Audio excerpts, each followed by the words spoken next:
Hello friends, welcome to Multicultural. My name is Nika Knox. Welcome or welcome back if this is not your first time with us. Oh boy, it's been a while since I've done a video, so sorry for that. I work as a substitute teacher and the beginning of the school year is a lot. It's a lot. So we're now in the groove of things and I have more time now to focus on my other things. So welcome. Today I wanted to talk a little bit about preparing for the big move. We are ourselves preparing to move. And if you are looking at moving to another country, obviously one of the things that you have to take into account is language, right? Especially if you have kids. As an adult, obviously, you want to go to the country ready to speak and be respectful of whatever the native language is. But especially with kids who may be changing schools and may not be in a school that speaks the same language as whatever your language might be. Mine, of course, being English. So we have been working really hard preparing for that move and learning a new language. Moving to Malta means that we are learning Maltese, which is not a common language, I will tell you.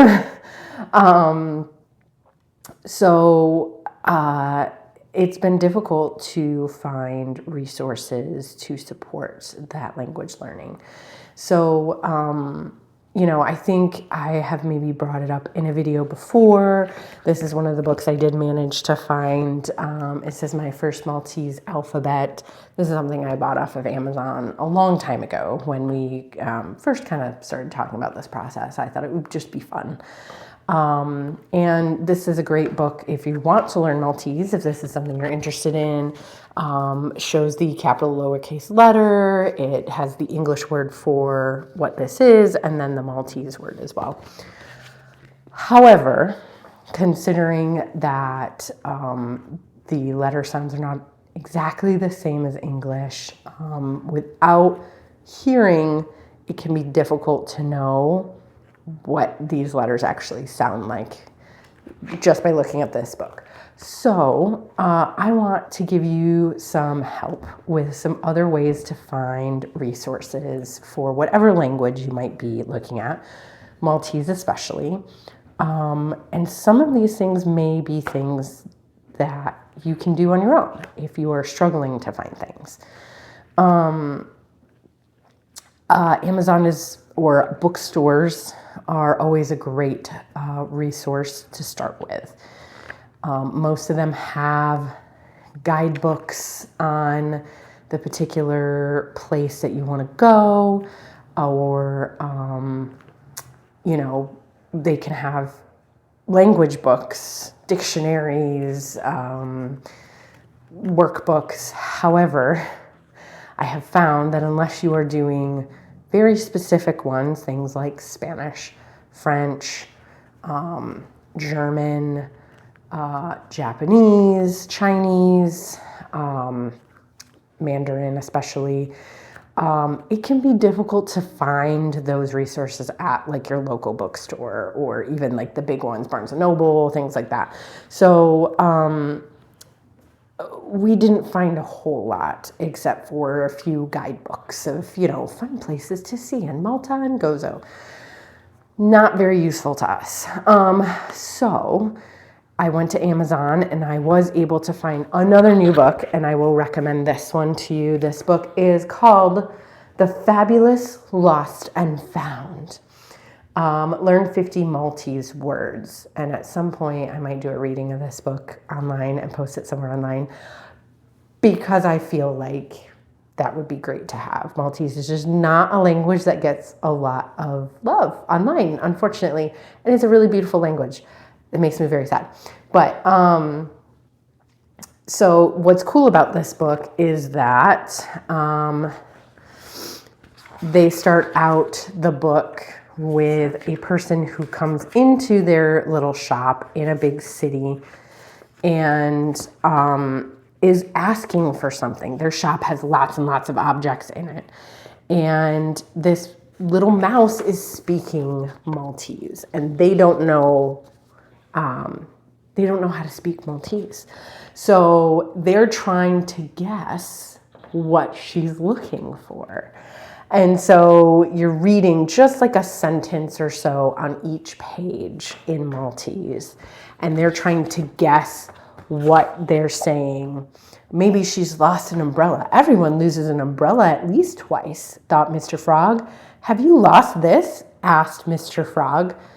And then the mouse replies, and then you kind of have to use, how they're looking at it to figure out. So it's really cool. This book is by Mark Pallis and illustrated by Peter Bainton. Hopefully I said that right. So if you're interested in Maltese specifically, this is a really cute book. There are other picture books I saw on Amazon. Not a lot, but I like the idea of ones that are specifically about supporting learning phrases and words. So that's a great resource.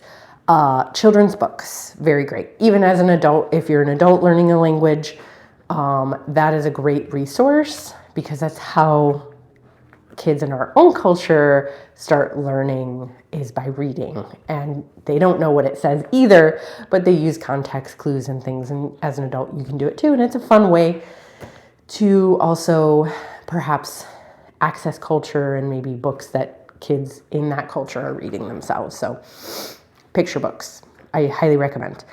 Obviously, there are lots of language apps, and if you are learning French or Spanish or, Dutch or German or, Swedish or, great. Those apps are fantastic and helpful.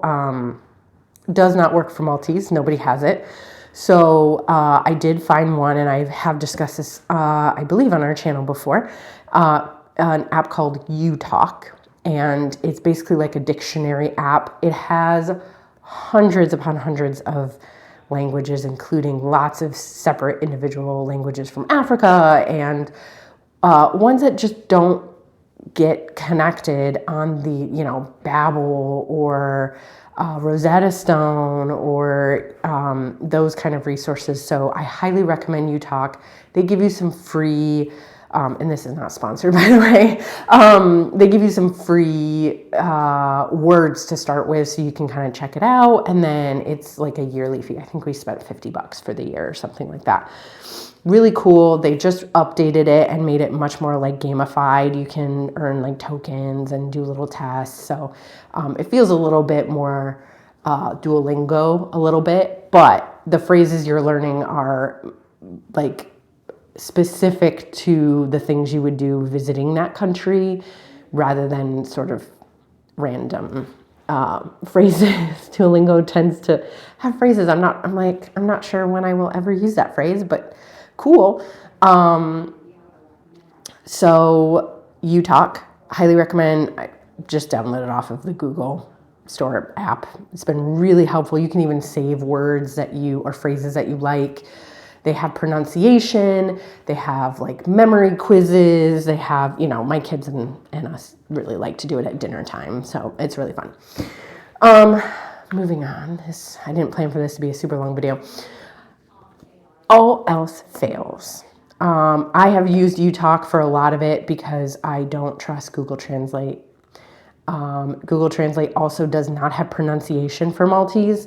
And probably doesn't for other languages as well. So it makes it much harder to learn because I don't really know what it sounds like. I can guess, but that's based on like my own like English pronunciation of those letters. So I did find that Bing is much more of a help in that sense. Bing actually has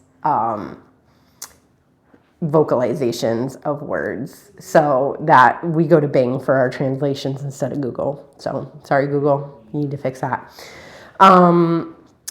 If you're learning like, kind of common languages, things like Spanish and French and, those kind of things. You can also go to like, Disney Plus or Netflix or those kind of things, and sometimes get like movies that maybe you've already seen and you can watch the dubbed version for the other language, and that can be really helpful too, since you kind of already know what they're saying and you can kind of, okay, I can follow the story, but now I'm hearing words that represent that. So Maltese is also not an option. Disney, get on that too. Here's what I've been doing. I have been making my own materials for Maltese for my family. I do sell these. If you're interested in Maltese, feel free to message me. I do have a Teachers Pay Teachers store that I sell my resources on, so they're like $1 something a piece, and that just helps to fund my TPT business. But I've been making my own resources for my kids because there just aren't that many here in the States. But you can do some really simple stuff. Like I have these little translation cards. So this is a opening conversation in Maltese. And this one has Maltese on one side, you see Maltese on the corner, and on the other side it has English. I laminated these, and these little kind of helpful things we can take in the car with us, and we can practice on the way to school or on the way home, or and these are really common things. So like, hello, my name is, what is your name? Nice to meet you. How are you? Fine, thanks. See you later. So then on this side, I can say hello, Yasimni, which is my name is, so like Yasimni Nikanox. Shismak is how are you? Or excuse me, what is your name? And then they would say their name. And then, so it just kind of, sorry, I've got this all backwards. Anyways, it's a great way, and they can flip back and forth. So like if they forget, oh, like what does Yosemite mean? Oh, it's on the same line on the other side. So I have also done things like writing down all like groceries. So like fruits and vegetables and things like that on a card like this. And then you ask the kids, okay, I want you to find this in the store, and I want you to find me, sopa, which is soup. And that way they can kind of have a physical practice on where those things are and what those things are, and using that language. So those are easy things that you can kind of find, especially single word things on like Google Translate or Bing. You can kind of trust a little bit easier than phrases. So that's something I recommend too. Super easy to make, like little flashcards. They're not pretty, but they work, and you can kind of practice on your way to places. Last recommendation is Audible. I have found lots of cool resources on Audible for Maltese. Not as many as other languages, but I found a great, cool like podcast that's all in Maltese about like ghost stories.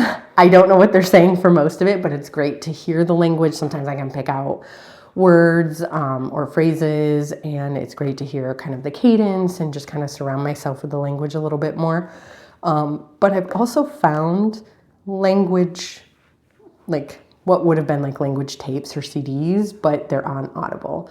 And I found some that were really cool, really helpful. They have music in the background and really help to like get a rhythm of saying things. So we learned how to count 1 to 10 really fast with this one because they had sort of a cool rhythm to it. And so now we just kind of laugh and we can all count from 1 to 10. Now we got to get the rest of the numbers down. So Audible is a great place to look for those things too. I've seen them, Polish. I've seen lots of them, even from the same companies that did the Maltese one. So those are all great resources for you. I do encourage you to also, if you're doing things like Spanish or French, check Teachers Pay Teachers. If you're a parent who's prepping your kids, there's a lot of cool resources on there that teachers have made. Spanish teachers, French teachers, Mandarin teachers. that they have made themselves to work with their students or that they think are beneficial. And you can pay a couple bucks for whatever resource, super easy, print it off at home. And it's just a great resource, especially when, there's no tutors for me to send my kids to for Maltese at this point. So, think outside the box sometimes, even for things like French that you might be able to find a lot of resources. They may not be as fun as something like that a teacher would have made for a class of kids that is at your kid's age or sort of learning level. So teachers pay teachers, really cool. You can search just about anything on there. There's lots and lots of cool resources on there. Mine is on there, and I will link that on the video as well in case you're interested, but check it out. There are thousands of teachers who do it, and you're also supporting teachers, which most of us have more than one gig, unfortunately. So yeah, if you have any resources that you have found that have been really beneficial or outside the box language learning stuff, I would love to hear that. I'm always interested in how people learn language. I find language difficult. So this is something I've putting a lot of emphasis on for myself. But, it's definitely important to walk into a new country ready to, and being open to learning the new language. So thanks so much for checking this out, and feel free to leave a comment, like, subscribe, share. Lots more coming. We're moving really soon. So there'll be a lot more information, a lot more videos coming up as we get closer to that point. This has been a lot of paperwork and prep, which is not the most fun thing to put on a video. So thank you so much, and I will see you next time. Bye.